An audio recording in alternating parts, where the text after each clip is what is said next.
ഇന്ന് ഞാൻ ഈ ബസ് ഫീൽഡിലേക്ക് കടന്നു വന്ന കഥയാണ് കേട്ടോ സുഹൃത്തുക്കളെ പങ്കുവെക്കുന്നത്. അതിനു മുന്നേ നമ്മൾ കഴിഞ്ഞ 2 ദിവസമായിട്ട് ഡ്യൂട്ടി എടുത്ത വിശേഷങ്ങളും കൂടെ നിങ്ങളോട് പറയാനുണ്ട് കേട്ടോ. ഇപ്പൊ നിങ്ങൾ കണ്ടുകൊണ്ടിരിക്കുന്ന ഈ കാഴ്ച എന്റെ കഴിഞ്ഞ ഒരു റീൽസിലും കൂടി നിങ്ങൾ കണ്ടിട്ടുണ്ടാവും കേട്ടോ. ഈ പുതുതായിട്ട് വന്ന KSRTC സർവീസിനെ കുറിച്ചുള്ള റീൽസ് ആയിരുന്നു. ഒരുപാട് പ്രതീക്ഷയോടുകൂടിയാണ് ആ വീഡിയോ ചെയ്തതെങ്കിലും വലിയ മാറ്റങ്ങളൊന്നും സംഭവിച്ചില്ല കേട്ടോ. നമ്മളെ പോലത്തെ സാധാരണക്കാർ വിചാരിച്ചാലൊന്നും ഒന്നും മാറാൻ പോലുള്ള. അപ്പൊ പിന്നെ അതിന്റെ വഴിക്ക് വിട്ട് നമ്മൾ നമ്മുടെ പണി എടുത്തുകൊണ്ട് പോകുന്നുണ്ട് കേട്ടോ. ഒക്കെ വരുന്നവിടെ വെച്ച് കാണാനേ. അങ്ങനെ കഴിഞ്ഞ ദിവസങ്ങളിലായിട്ട് നെല്ലിയാമ്പതിയിൽ നല്ല മഴയുണ്ടായിരുന്നു കേട്ടോ. നെല്ലിയാമ്പതി മാത്രമല്ല, ഏറെക്കുറെ പാലക്കാട് ജില്ല എല്ലാ ഭാഗത്തും പെയ്തിട്ടുണ്ട്. പക്ഷെ മറ്റുള്ള പ്രദേശങ്ങളിൽ പോലെയല്ല, നെല്ലിയാമ്പതി ഹൈ റേഞ്ച് ആയതുകൊണ്ട് ഒന്ന് മഴ പെയ്ത് പോയി കഴിഞ്ഞാല് പിന്നെ കോട കൊണ്ട് മൂടും. റോഡൊക്കെ കാണാൻ ഭയങ്കര പ്രയാസമാണ് കേട്ടോ. ഡ്രൈവ് ചെയ്യുന്നവർക്ക് ഭയങ്കര ബുദ്ധിമുട്ടായിരിക്കും. എന്നാലും ഈ ഒരു ക്ലൈമറ്റ് ഞങ്ങൾ നല്ല രീതിയിൽ ആസ്വദിച്ചു കേട്ടോ. കാരണം എന്താ വെച്ചാൽ കുറെ നാളുകൾക്ക് ശേഷമാണ് ഇങ്ങനെ ഒരു ക്ലൈമറ്റ് നെല്ലിയാമ്പതിയിൽ കാണുന്നത്, അതും ഒരു 4 മണി സമയത്ത്. ഈ ഒരു വീഡിയോ കണ്ടിട്ട് ഇവിടെ എല്ലാ ദിവസവും വൈകുന്നേരങ്ങളിൽ ഇങ്ങനെ ആയിരിക്കും എന്ന് പ്രതീക്ഷിച്ചുകൊണ്ട് ആരും വരണ്ട കേട്ടോ. ഞാൻ പറഞ്ഞല്ലോ, കുറെ നാളുകൾക്ക് ശേഷമാണ് ഇങ്ങനെ ഒരു കാഴ്ച കാണുന്നത്, അതും മഴ പെയ്ത ശേഷമാണ് കേട്ടോ. ഇപ്പൊ നിങ്ങൾ ഈ കണ്ടുകൊണ്ടിരിക്കുന്ന കാഴ്ച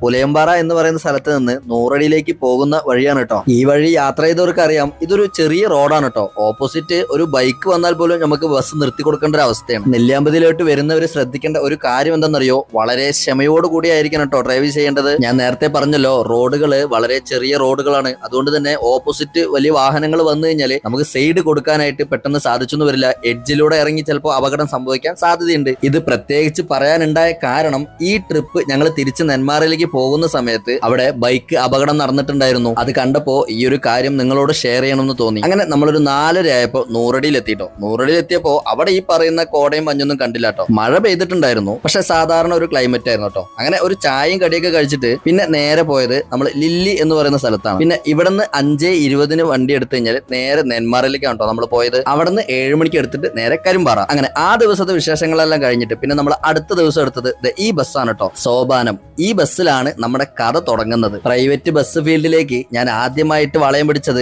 ഇവരുടെ വണ്ടിയിലായിരുന്നു കേട്ടോ. അത് ഈ വണ്ടിയല്ല, ഇത് വന്നിട്ടൊരു 1.5-2 മാസം ആയിട്ടുള്ളൂ. ഇതിന് മുന്നുണ്ടായിരുന്ന വണ്ടിയിലായിരുന്നു. അതും ടാറ്റയുടെ 709 തന്നെ ആയിരുന്നു കേട്ടോ. അതിന്റെ മോഡൽ കാലാവധി കഴിഞ്ഞപ്പോ വണ്ടി മാറ്റിയതാണ്. ഞാൻ 2022 ഫെബ്രുവരി മാസത്തിലാണ് പ്രൈവറ്റ് ബസ്സിൽ ആദ്യമായിട്ട് വളയം പിടിക്കുന്നത്. അതിന് മുന്നേ ലോറിയിലായിരുന്നു കേട്ടോ. അപ്പൊ ആ സമയത്താണ് റമദാൻ നോമ്പ് വരുന്നത്. ലോറിയിൽ പോകുമ്പോൾ നോമ്പ് പിടിക്കാനായിട്ട് ഒരു ബുദ്ധിമുട്ട് ഫീൽ ചെയ്യുന്നതുകൊണ്ടാണ് നോമ്പ് കഴിയുന്നത് വരെ എങ്ങനെയെങ്കിലും നാട്ടിൽ പിടിച്ചു നിൽക്കാനായിട്ട് ഒരു വഴി നോക്കിയത്. ആ സമയത്ത് യാദൃശ്ചികമായിട്ട് എന്റെ ഒരു സുഹൃത്ത് എന്നെ വിളിച്ച് ചോദിച്ചു, നീ ഇപ്പൊ എന്തായാലും നാട്ടിലുണ്ടല്ലോ, ഒരു 2 ദിവസത്തിന് ഈ വണ്ടിയിൽ ഒന്ന് കയറാമോ എന്ന്. സത്യം പറഞ്ഞു കഴിഞ്ഞാല് ആ സമയത്ത് ആ വണ്ടിയിൽ ഡ്രൈവർ ഇല്ലാത്തൊരു അവസ്ഥയിലായിരുന്നു. അപ്പൊ ഞാൻ കയറിയപ്പോ എന്തായാലും നോമ്പ് കഴിയണവരെ ഓടിക്കുമെന്നും പറഞ്ഞു, വേണമെങ്കിൽ സ്ഥിരമായിട്ടും ഓടിക്കുമെന്ന് പറഞ്ഞു. ഫിനാൻഷ്യലി നല്ല ബാധ്യത ഉണ്ടായിരുന്ന കാരണം ഞാൻ നോമ്പ് കഴിഞ്ഞപ്പോ നേരെ ലോറിയിൽ തന്നെ വീണ്ടും പോയി. അപ്പൊ കഥ കഴിഞ്ഞു. പുതിയ വിശേഷങ്ങളുമായിട്ട് അടുത്ത വീഡിയോയിൽ വരാം. Okay, thank you.